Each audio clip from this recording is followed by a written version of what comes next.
looks like that last video cut off in the last 5 seconds, so we'll just finish it up. So we were talking about the chlorine and the repolarizing graded potential, and I was just saying that really what will be happening is lots and lots of neurons all communicating with one neuron, some maybe opening chlorine channels, some opening potassium channels to inhibit the cell, or some opening sodium channels to try to stimulate the cell. So you'll have all of that going on at the same time, lots of different input, which will determine whether or not you reach threshold and have an action potential. Now, we need to also go over, again, the situations of hypernatremia and hyponatremia, which should sound familiar to you back from the very beginning of the semester, way back when we were doing osmosis and diffusion and all that kind of stuff. We saw situations where we had ion imbalances, and when we're looking at hypernatremia and hyponatremia, we're looking at sodium imbalances in particular. So hypernatremia means you have too much sodium, hyponatremia means you have too little sodium. So here, this would be the outside of the cell, the interstitial fluid. This would be inside the cell, so the cytoplasm. So if you have too much sodium, too much salt in your interstitial fluid, you could get this way by eating a really high sodium diet or by dehydrating. So if you dehydrate, it's not that you're adding more salt in, it's that you are losing water and fluid to dilute that salt. So you just become more concentrated, whatever salt you do have.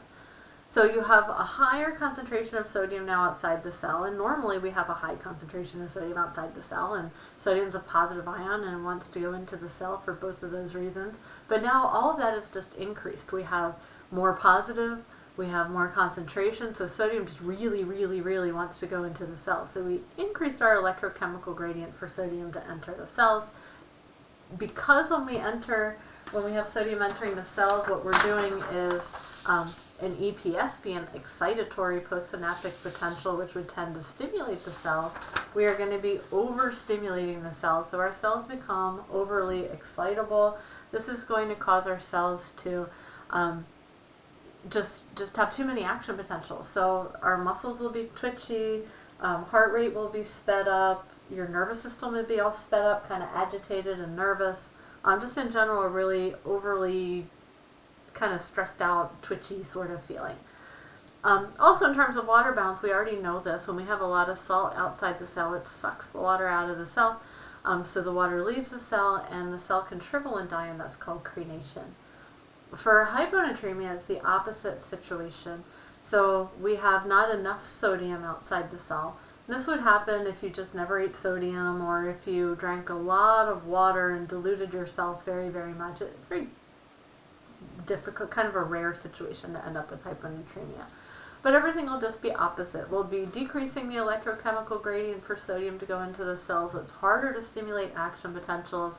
The cells will be underexcited. So it'll be kind of harder to move. Your heart rate will be slowed down. Your brain will feel sluggish, foggy, not as active. Now for water balance, water now will be pushed in the opposite direction, so it'll enter the cells and the cells can explode. We saw that before when the cells exploded as lysis. Okay, so now let's get into those voltage-gated channels that we talked about, where we said that they are only on the axon, the telodendria, and the synaptic knobs. They are not on the cell body. They open to a particular electrical charge, which is called threshold, and that threshold is about negative 60 millivolts. So we know all that already. But what we haven't talked about is the exact structure of these voltage-gated channels, which here we have the cell membrane. This will be outside the cell. This will be inside the cell. And we have 3 different situations. So the same voltage-gated channel, but at 3 different times, 3 different things happening to it. So in our voltage-gated channels, we always have 2 gates. There's one on the outside and one on the inside, like 2 little doors. This is the activation gate on the outside, and then on the inside is the inactivation gate. And if you think of it in this way, like when you're going into a mall or a bank and there's like the double doors that you have to go through. So They both have to be open or unlocked in order for you to get through. If either one of those doors is closed, you can't get through. So that's the same situation for these voltage-gated channels. Now the voltage-gated channels will be specific for a particular ion. So if sodium is going to move through, it's a sodium voltage-gated channel. And so like potassium could move through it, or chlorine, it would only be for sodium. We'll have potassium voltage-gated channels, there's calcium voltage-gated channels, always specific for the ion. Let's just think about sodium voltage-gated channels, because that's what we're going to be using to do our action potentials, or at least to initiate the action potential in the beginning. Okay, so here's the situation when the cell is at rest. So nothing is happening, no stimulus has happened, we haven't reached -60. So this is just a resting but closed voltage-gated channel. So the activation gate is shut, so that outer door is shut. The inactivation gate just kind of hanging open like that. Then we have, say, an EPSP, a graded potential that is strong enough to depolarize the membrane to -60 millivolts, which is our threshold, at the initial segment. So we open the voltage-gated channel. Pop, open goes the activation gate. The inactivation gate just stays right where it was. So sodium can now move through.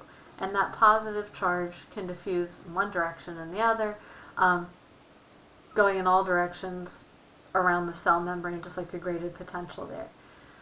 Now after a set period of time, a very short period of time, because this is an electrical kind of timing situation, it's not going to be a very long time at all, we're going to close this. And the way we close it is we shut that inactivation gate. So that inactivation gate closes, sodium can no longer move through. This gate, when it's closed, this channel is completely closed. You can't open that again until another particular period of time when it reverts to this. So this is closed, but we could open it. Here, you cannot open at all until it reverts back to that, what we call normal permeability. So this is like the recovery after the action potential. Okay, so what's going to happen in a nutshell, where we're going next week, is to think about action potentials in more detail. But just to get the general idea is that we have an EPSP. It's strong enough to depolarize the initial segment of the axon to threshold, which is -60 millivolts. We pop open this voltage-gated channel. So this voltage-gated channel here, so in the initial segment, will go from this to this. Sodium comes in, and it diffuses in both directions, all directions along the membrane here in the axon, so that we depolarize this next set to -60. So it goes from there to there, now this, and sodium comes in and diffuses in all directions. Now while this second one is here, the first one has gone to this configuration, so it's closed. And then it will happen again. So the second one, the sodium comes in, diffuses, pops open the third, that opens. The second one now goes into this phase while sodium comes in here and diffuses, and all the way down the line. That's called propagation, and what we just saw here was continuous propagation. And this is fast, but it's actually the slowest form of propagation. We'll see a faster form of propagation in a second. But the idea is that the action potential will get all the way down to the synaptic knobs, cause the release of neurotransmitter, where it will bind to a receptor specific for that neurotransmitter, possibly causing, say, an EPSP here, or it could be an IPSP. All sorts of different things. We'll get into that next week, what exactly that receptor can do. Okay, so building on continuous propagation. This would be happening in something called an unmyelinated axon. But if we myelinate the axon, we are wrapping something called a Schwann cell around it if we're in the peripheral nervous system, or if we're in the central nervous system, we would be wrapping an oligodendrocyte around it. So what these cells are types of neuroglia, or you could call them glial cells, which are in the slides. So if you read the slides, you'll have seen these listed out here, that glial cells are essentially cells that are assisting with the nervous system function, but they're not neurons. So they're part of the nervous system, just not neurons. So what I've drawn here is in the peripheral nervous system. I did some Schwann cells. So we have our axon going down the middle. We have voltage-gated channels, on the exposed parts of the axon where we can have the action potential happening, so sodium moving in. And then we've wrapped around the axon with these Schwann cells. So each one of these kind of green poofy things would be a Schwann cell. These, by the way, are what form what is called the myelin sheath and what make the axon look white, which is why we call axons white matter and cell bodies gray matter, because the Schwann cells make them look lighter here and darker here. So what happens here with the Schwann cell is that when we have the action potential, we open the voltage gated channel. So we do this. But instead of having to just bounce all the way down the axon one step at a time, it can just leap from one little space between the Schwann cells to the next. So it just kind of leapfrogs its way down the axon, and it's much, much faster. And this is called saltatory propagation. And it is really a lot faster than continuous propagation. Now the space between the Schwann cells are called the nodes of Ranvier, and where the Schwann cells themselves are, where you don't have voltage gated channels, those are called the internodes. So we'll see these in lab next week. Neuron structure, which we've done throughout the course of these 3 lectures here, 4 videos that we have posted today, and the spinal cord anatomy also as part of this lab. So we've got a good head start for next week after you watch these videos. Okay.